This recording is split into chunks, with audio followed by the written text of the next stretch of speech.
From the moment the first save the date card arrived, I knew it. My older sister, Sarah, had done something unthinkable, yet typical. The date she had chosen for her grand wedding was the exact day of our younger sister Chloe's college graduation. It wasn't just any graduation either. It was the culmination of Chloe's tireless efforts in a grueling 4-year nursing program. This wasn't a coincidence. Sarah, the self-proclaimed star of our family, had made a deliberate choice. I stared at the card, biting my lip. The whispers started immediately in our family group chat, the polite confusion palpable. Doesn't Chloe graduate that day? How are we going to manage? My mother suggested splitting the day. Ceremony in the morning for Chloe, wedding in the evening for Sarah. Typical. Always accommodating Sarah. My mother's instinct to keep peace and please Sarah had always been a constant in our household. Sarah, the golden child, had grown up basking in a different light than the rest of us. Tall, blonde, and practically glowing with every achievement, she'd been doted on since birth. She was the one with the lavish Sweet 16, the endless applause for every minor success, the one who got away with skipping family obligations while the rest of us picked up the slack. But this was beyond what even I had expected from her. A direct strike at Chloe on the day that should have been all hers? I couldn't believe it, and no one was saying a word. Everyone was treading lightly around Sarah as if they were afraid of setting her off. That's when I knew I had to do something. Sarah's wedding was already slated to be the event of the year. An elaborate affair in a vineyard upstate, a massive guest list, and all the usual Sarah-style fanfare. Chloe, on the other hand, had always been the quiet one. Hardworking, thoughtful, and infinitely selfless. She would never complain. Even as we texted back and forth about the clash in dates, Chloe merely brushed it off, saying she didn't want to make a fuss, and that maybe I can skip my ceremony. Skip her ceremony? For Sarah's wedding? The thought boiled my blood. But Chloe didn't understand. She couldn't see how this was yet another move in Sarah's game, a calculated attempt to overshadow every other significant event in our lives. She had done it for birthdays, holidays, and now the most important day of Chloe's young adult life. I started thinking, no, scheming. If my family wasn't going to stand up for Chloe, then I would. And I was going to make sure Sarah's wedding was nothing short of a disaster, without even showing up. I started small, reaching out to our cousins. They were the first I could talk to, the ones least likely to be sucked into Sarah's orbit of glamour and golden child entitlement. The responses I got were what I expected: shock, dismay, but then the hesitant backpedal. "We don't want to upset Sarah," they would say. "You know how she is." Oh, I knew how she was. Which was why this had to be carefully executed. The first major move came from my father, surprisingly. Though quiet and agreeable most of the time, my dad was not one to tolerate injustice, especially when it came to Chloe. After I sent him a message explaining the situation in detail, he was quiet for days. I thought he was simply going to let it slide, let Sarah dictate the family's actions as always. But then, one evening, I got a call. "We're not going," my dad said firmly, his voice heavy with resolve. I was stunned. "What do you mean?" "To Sarah's wedding. Your mom and I have talked. We're going to be at Chloe's graduation. That's what's important." I sat in silence, absorbing his words. My mom had agreed? Had she actually chosen Chloe for once, over Sarah? "She'll be furious," I said quietly, already picturing Sarah's inevitable meltdown. "She will," he admitted. "But she's made her choice, and I'm making mine." That was it. The confirmation I needed. If my dad and mom weren't attending the wedding, there was no way this event was going to go as planned. But I wasn't done yet. As the wedding day crept closer, Sarah still remained oblivious to what was brewing behind the scenes. In her mind, everything was fine. Her grand wedding was just weeks away, and she had no idea that our parents had decided to ditch it entirely. To her, it was still going to be the event of the year. I started making quiet calls, talking to extended family members, hinting that things weren't quite as perfect as they seemed. "Can you believe the date she picked?" I would say, letting them think it was a casual conversation, letting them imagine the chaos of trying to make it to both events in one day. People started questioning the practicality of it all, and soon enough, they were making their own decisions. My cousin Susan was the first to crack. I don't think we're going to make it to the wedding, she said sheepishly one evening. We've already committed to being there for Chloe's graduation. That was all I needed. Once word spread that our parents and other close family members weren't attending, the cracks in Sarah's perfect wedding began to show.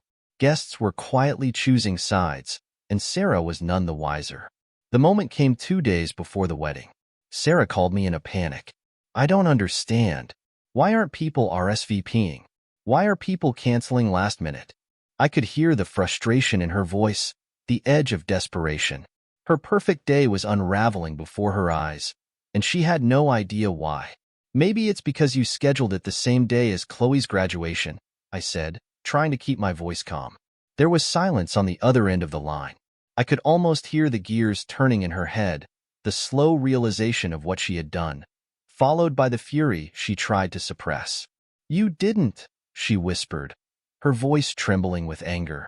I didn't have to do anything, I replied smoothly. People made their own decisions. They chose what was more important. The line between us was deadly silent. I could hear Sarah's labored breathing, that familiar sign she was about to explode. I'd heard it many times growing up, right before one of her famous tantrums where she'd cry or scream until my mother swooped in to calm her, to tell her she was right, and that the world was against her. I wasn't surprised when her voice, now barely above a whisper, seethed through the phone. You sabotaged my wedding, she hissed, each word like a strike. I held my breath, anticipating the tirade that was about to follow, but I kept my voice steady. No, Sarah. You sabotaged Chloe's graduation by choosing that date. People just made their priorities clear. You manipulative bee, she stopped herself, probably realizing she wasn't helping her case by losing it. I sighed, feeling the familiar weight of dealing with Sarah's theatrics. Sarah, this isn't about you. For once, it's not about you. You had plenty of other dates to choose from, and you know that. But you deliberately chose this date. Why? To make sure you were still the center of attention on Chloe's big day? Her voice cracked as she tried to defend herself. I didn't know. Yes, you did. I cut her off, the anger boiling over. You knew exactly what you were doing. You've done it our entire lives. This is just the first time it's backfired. I could practically feel her shock through the phone. Sarah had always counted on everyone keeping quiet, letting her get her way without pushing back. It had worked for years. Until now. What do you want me to do, then? She snapped, her voice now teetering between desperation and fury. It's 2 days before the wedding. You expect me to cancel? I took a deep breath, forcing myself to stay calm. No, Sarah. You're going to go through with your wedding. But don't expect any of us to be there. Not Mom, not Dad, not me, and not Chloe. The silence this time wasn't from anger. It was from realization. Sarah was starting to grasp the magnitude of what she had done. She'd pushed too far, and now her perfect day was falling apart. You're lying, she muttered, her voice brittle. Mom and Dad would never miss my wedding. Ask them yourself, I said coldly. They've already made up their minds. With that, I hung up, feeling a strange mixture of satisfaction and dread. It wasn't easy standing up to Sarah, but it had to be done. Chloe deserved to have her moment, and for once, Sarah wouldn't steal it. The next day, the family group chat exploded. Sarah, in a frenzy, had taken my advice. She called my parents. I didn't get the full details, but based on the all-caps, exclamation mark-filled text from Sarah, the conversation had not gone her way. How could you do this to me? This is going to ruin everything. I can't believe my own family would choose her over me. The messages kept coming, but nobody responded. It was like the entire family had collectively agreed to let Sarah stew in her own mess. Even Mom, who normally would have jumped in to smooth things over, stayed silent. That was when I knew for sure that things had changed. Sarah's hold over the family, the one that had kept her at the center of everything for so long, was starting to crack. Meanwhile, Chloe had no idea. She was still neck-deep in final exams, blissfully unaware of the drama that was unfolding. I didn't want to burden her with it. She had enough on her plate as it was. But I knew it was only a matter of time before she found out. That evening, my mom called me. I could hear the exhaustion in her voice before she even said hello. She's losing it, Mom said with a sigh. I leaned back in my chair, bracing myself for the usual attempt to justify Sarah's behavior. How bad? Bad, Mom confirmed. She's been calling nonstop, yelling, crying, threatening to call off the wedding if we don't come. And? I asked, half expecting the usual capitulation. What did you say?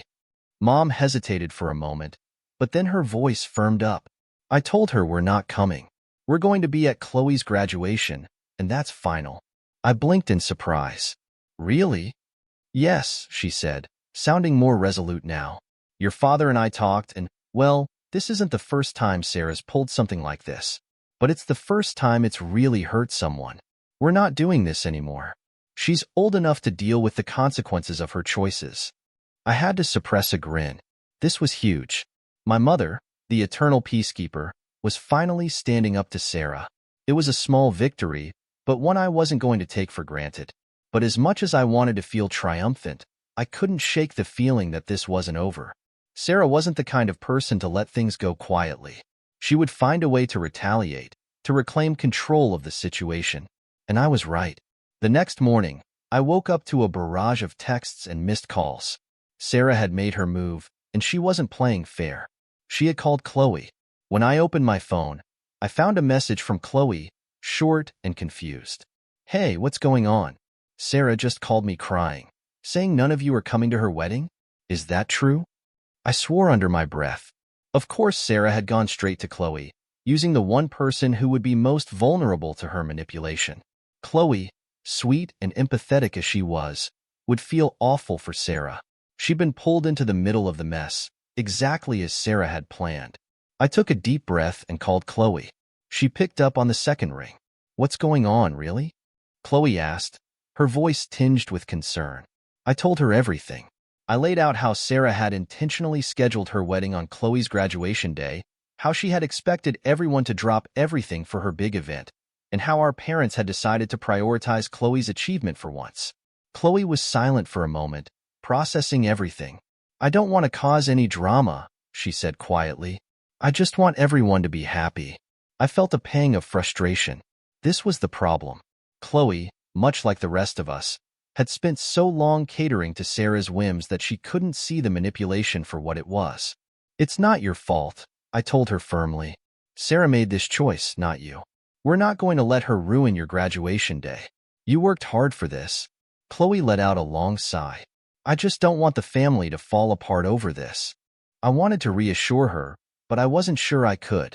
The cracks in our family had been there for a long time, and Sarah's wedding was just exposing them for what they were. Still, I couldn't let Chloe take on the burden of fixing everything. This was about more than just one event. It was about years of Sarah's selfishness. We'll get through it, I promised her. But you deserve this day, Chloe. Don't let her take it from you.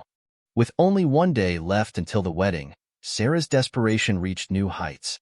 She had sent out a final plea to the family, begging them to reconsider, playing the victim card to the hilt. But the response was tepid at best.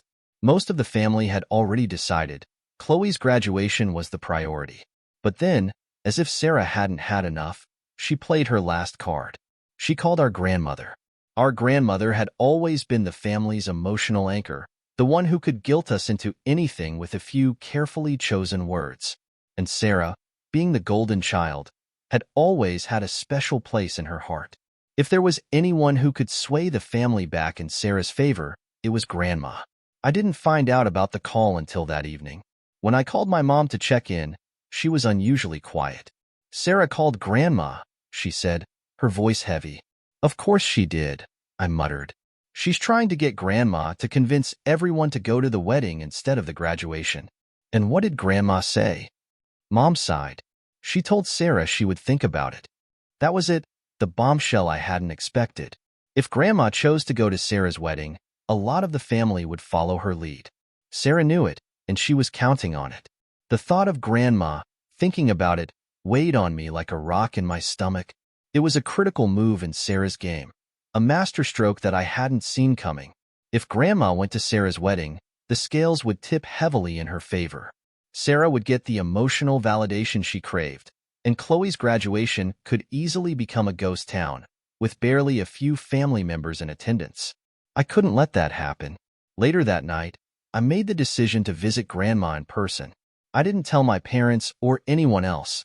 This wasn't a situation that called for more input. It had to be a direct conversation.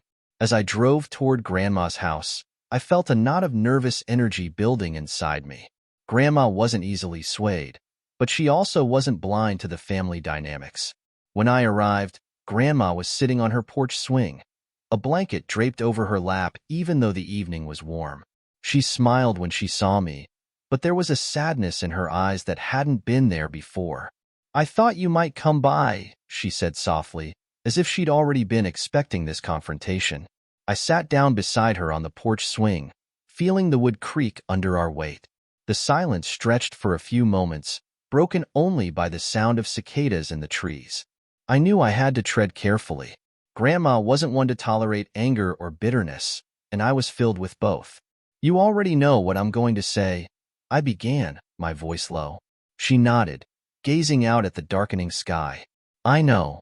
I'm not asking you to choose sides, Grandma," I said, even though in reality, that's exactly what I was asking her to do. "But you know this isn't fair. You know Chloe has worked so hard and Sarah's always been difficult," Grandma interrupted, her voice holding that mixture of affection and exasperation reserved for someone who's been a handful since birth. "But she's my granddaughter, and it's her wedding day." I swallowed the frustration rising in my throat. "It's Chloe's graduation day, too," Grandma sighed, finally turning to look at me. "I know, but your mother told me everything. About Sarah, about the date, about how everyone's skipping the wedding to go to the graduation. And that's the right decision," I pressed. "Sarah did this on purpose, Grandma. You know she did. Chloe deserves to have her family there. She's earned it." Grandma didn't say anything for a long time. She just stared off into the distance, her mind clearly churning through thoughts and memories I couldn't see. "Family is complicated," she finally said, her voice softer now. "Sometimes you do things for the greater good, even if it doesn't feel right at the time." "What do you mean?" I asked, feeling a slight chill despite the warm air. "I don't want this to tear the family apart," she admitted. "Sarah, as difficult as she is, has always been fragile in her own way. She craves attention because she's insecure. Always has been.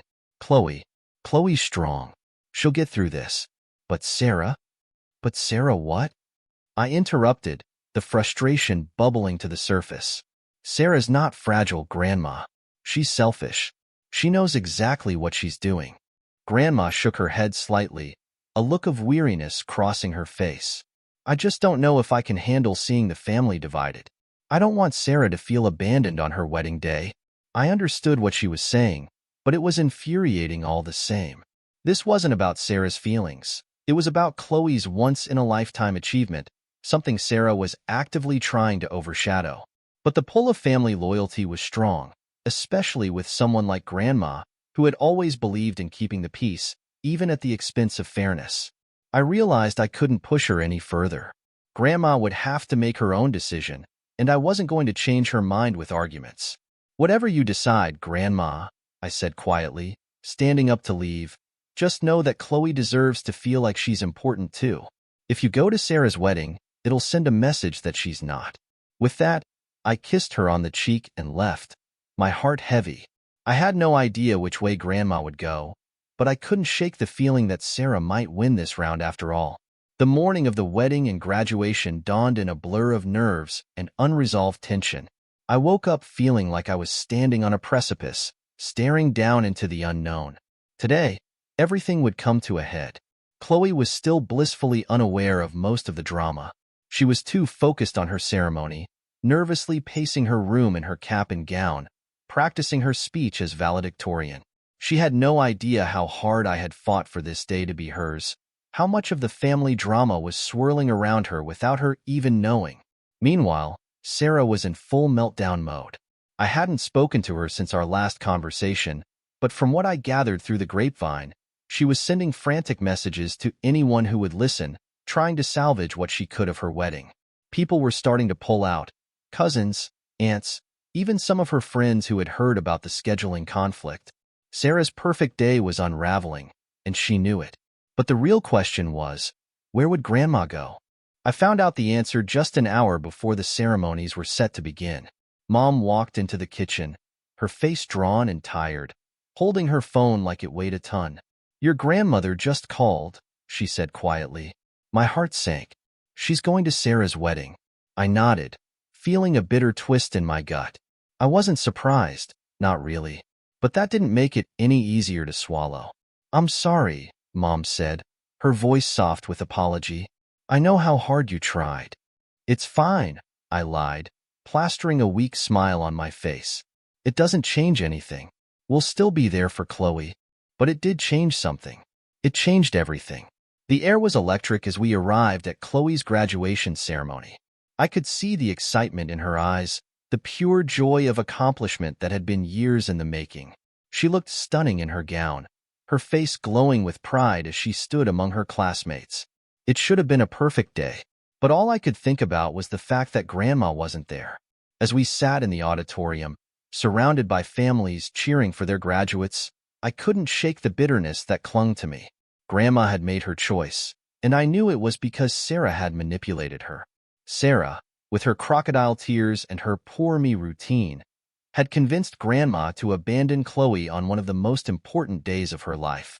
But as I watched Chloe walk across the stage to accept her diploma, her smile wide and genuine, something shifted in me.